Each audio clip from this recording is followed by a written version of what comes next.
मैं assistant professor are के Maurya, Valmiki teachers training college Vaishali. आज हम DLED फर्स्ट ईयर के बच्चों को F2 में 5 इकाई में बच्चे और व्यक्तित्व का विकास के साथ आया हूँ। आज का हमारा नया टॉपिक है ई रिएक्शन का मनोसामाजिक सिद्धांत। कहने का तात्पर्य है, जो हम ई रिएक्शन का मनोसामाजिक सिद्धांत बता रहे हैं, ये मनोवैज्ञानिक का नाम है।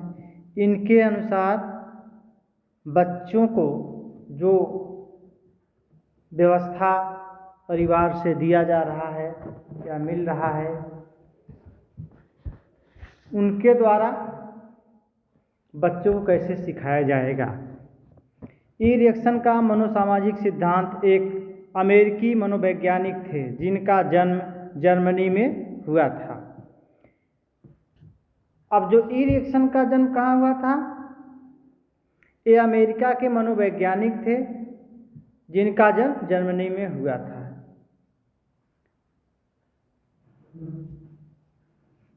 उनकी पुस्तक थी, जो उनके पुस्तक के बारे में बताया जा है कि उनके पुस्तक में बच्चों के जन्म से वृद्धावस्था तक के बारे में, किस प्रकार से बच्चा जन्म से लेकर वृद्धावस्था तक जो है अपने जीवन प्रारंभ करता है, धीरे धीरे वृद्ध हो जाता है। उनके पुस्तक में ये सब लिखा गया। प्रत्येक अवस्था में एक संक्रामित आती है। प्रत्येक संक्रांति जोड़ में एक सकारात्मक एवं नकारात्मक गुण विकसित होता है। हमारे व्यक्तित्व पर समाज एवं संस्कृति का प्रभाव पड़ता है। नंबर 1, विश्वास बनाम अविश्वास की अवस्थाएं। 0 से 1/2 वर्ष की ये अवस्थाएं होती हैं। इसमें बालक सोचता है, क्या दुनिया रहने के लिए सुरक्षित है। आशा है नामक गुण विकास होता है, उसके गुण का विकास होता है। जैसे बालक अपने मन में यह बात सोचता है कि बालक छोटा है, उसको यह भ्रम पैदा होता है, जिन संरक्षक में जिस माता पिता, गार्जियन या अभिभावक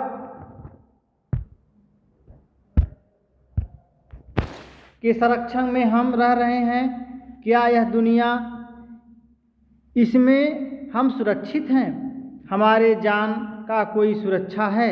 इस प्रकार की बात उसके दिमाग में पनपती है या धीरे धीरे आ जाती है, जिसमें उन्हें आशा का नाम दिया। यदि हमारे माता पिता हमारी सुरक्षा कर सकते हैं तो अच्छा है, इससे उसे क्या आशा की भावना उत्पन्न होती है। ठीक उसके विपरीत माता पिता उसकी कॉपी, कलम, वस्त्र समय समय पर देते हैं, उन्हें डांटने डपटते हैं, तो उससे उसकी निराशा होती है। अगर हम बच्चों को कॉपी किताब देंगे समय समय पर, तो उसके अंदर जो है सकारात्मक भावना उत्पन्न होती है। अगर हम बच्चों को यही कॉपी, पेन, किताब न दें और उसे डांटें, तो उसके अंदर नकारात्मक विचार उत्पन्न होते हैं। यदि ज़रूरत के हिसाब से यदि बच्चों को देते हैं तो उसमें आशा की भावना उत्पन्न होती है। यदि उसकी ज़रूरत है, उसे दे रहे हैं, तो बच्चे के अंदर आशा की भावना उत्पन्न होती है, वह खुश भी रहता है। यदि नहीं दे पाते हैं तो निराशा की भावना उत्पन्न हो जाती है। हमारा दूसरा टॉपिक है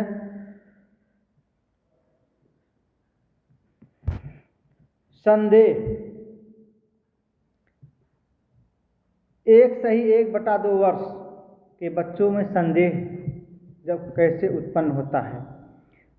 बच्चे अपने कार्य को स्वयं से करना चाहता है, वस्तु को समझना चाहता है, स्वयं कपड़े पहनना, नहाना चाहता है, लेकिन कुछ समय बच्चे में संदेह उत्पन्न होता है या स्वशासन बनाम शर्म भी कह सकते हैं। तो इसमें जैसे एक छोटा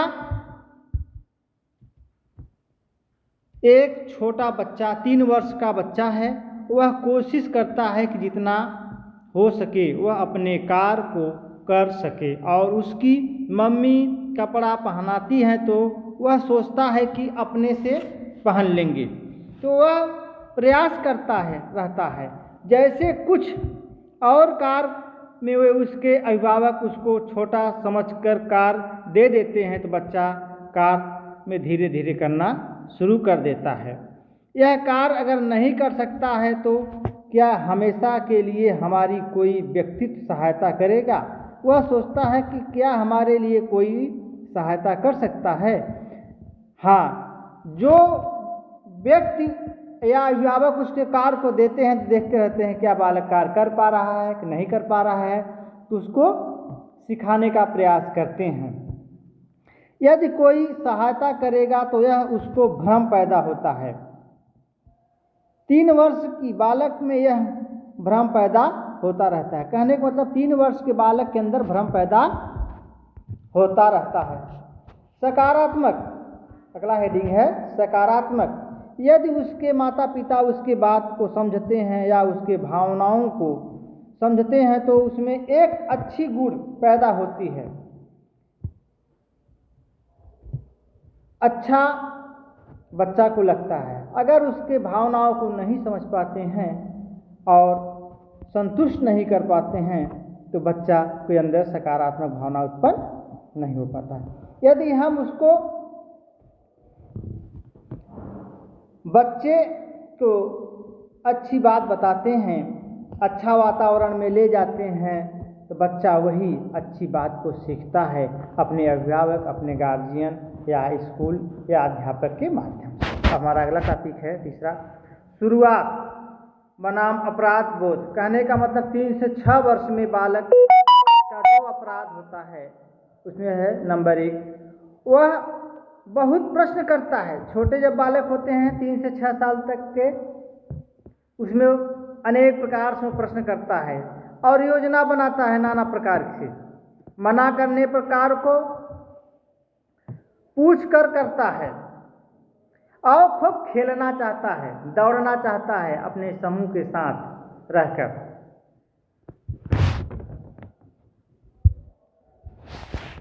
जैसे उसमें बच्चा बहुत प्रश्न करता है। यदि बच्चे अपने माता पिता के साथ बाजार, मेला या भ्रमण करने जाते हैं तो उस समय बालक अपने माता पिता से तमाम प्रकार के प्रश्न करते रहता है और यह वस्तु क्या है। अर्थ कहने का तात्पर्य जो बालक अपने माता पिता के साथ बाजार या देशाटन करने जाते हैं तो उसके बारे में प्रश्न पूछते हैं और पूछते हैं यह वस्तु क्या है, या झूले के बारे में पूछते हैं, या मोटरसाइकिल है, जो भी चीज़ है, या ट्रेन है, तो ये माता पिता उसके बारे में गार्जियन जो हैं बताते हैं। और जो गार्जियन अनभिज्ञ हैं वो अच्छी तरह से उसके बच्चों का उत्तर नहीं दे पाते हैं। तो इसलिए बच्चों को प्रश्न का उत्तर सही तरीक़ों से दिया जाना चाहिए।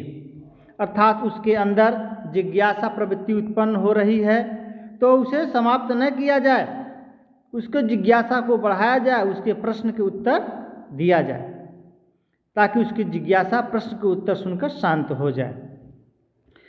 और प्रश्न का उत्तर सही देना चाहिए।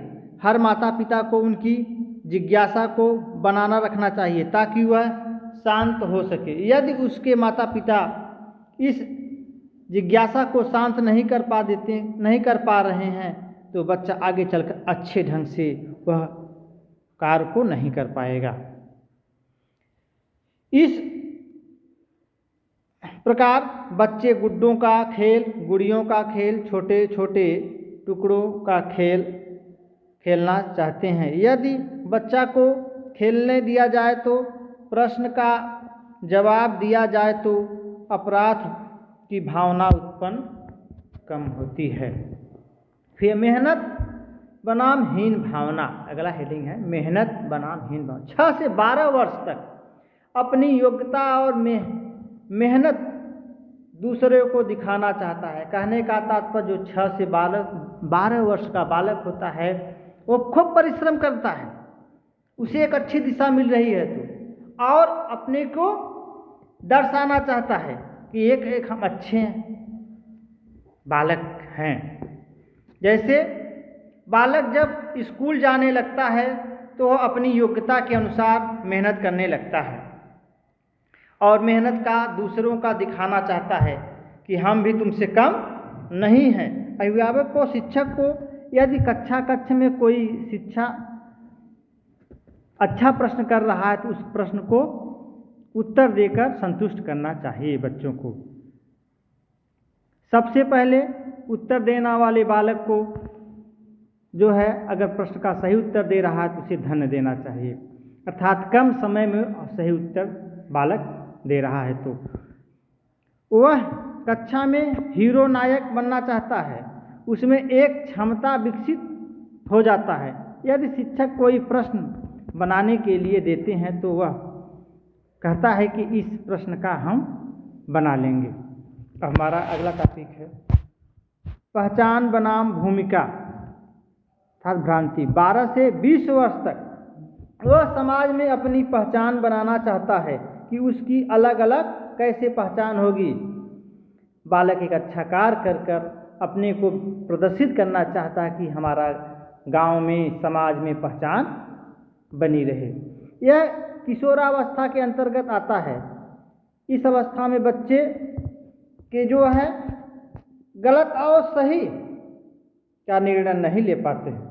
उनके लिए अभिभावक, गार्जियन, अध्यापक को जो है बहुत अच्छे तरीके से सराहना देकर समझाकर एक सही दिशा में ले जाना चाहिए। और शिष्टाचार का जो कदम है, नैतिक शिक्षा है, बच्चों को पढ़ाना चाहिए। और अनेक ऐसे महापुरुषों की कहानियाँ सुनाकर या जो वर्तमान समय में ऐसे महान व्यक्तित्व हैं उनको प्रत्यक्ष प्रमाण देकर समझाना चाहिए, ताकि उनकी जो भ्रांति उत्पन्न हो रही है उनके अंदर ये उत्पन्न न हो और समाज के लिए एक अच्छा मार्गदर्शक बने। अब हमारा अगला टॉपिक है घनिष्ठता बनाम अलगाव। 20 से 35 वर्ष में परिवार में रिश्ते लंबे समय के लिए मजबूत बनाना चाहते हैं। गुण या प्यार।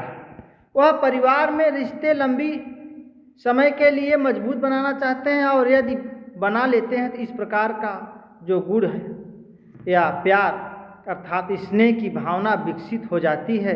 यह प्यार उनको परिवार, अपने सदस्य जितने भी लोग हैं वह उन्हें मानना धीरे धीरे मानने लगते हैं और स्नेह की भावना से देखने लगते हैं। यदि वह गुण नहीं विकसित कर पाता है तो वह अलगावहीन अर्थात उसकी बातों को नहीं समझते हैं, तो वह अपने अध्यापकों को अलग समझते हैं। इस प्रकार गार्जियन को चाहिए कि उनकी बात को समझने की प्रयास रखें। नेक्स्ट अगला टॉपिक है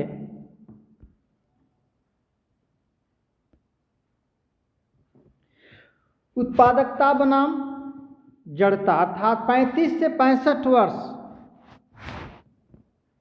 कहने का था अब बालक अवस्था आप कितना हो गए वर्ष का? 35 से 65 वर्ष की हम बीच में बात कर रहे हैं। वो क्या क्या कर रहे हैं, उनके लिए क्या क्या जरूरी।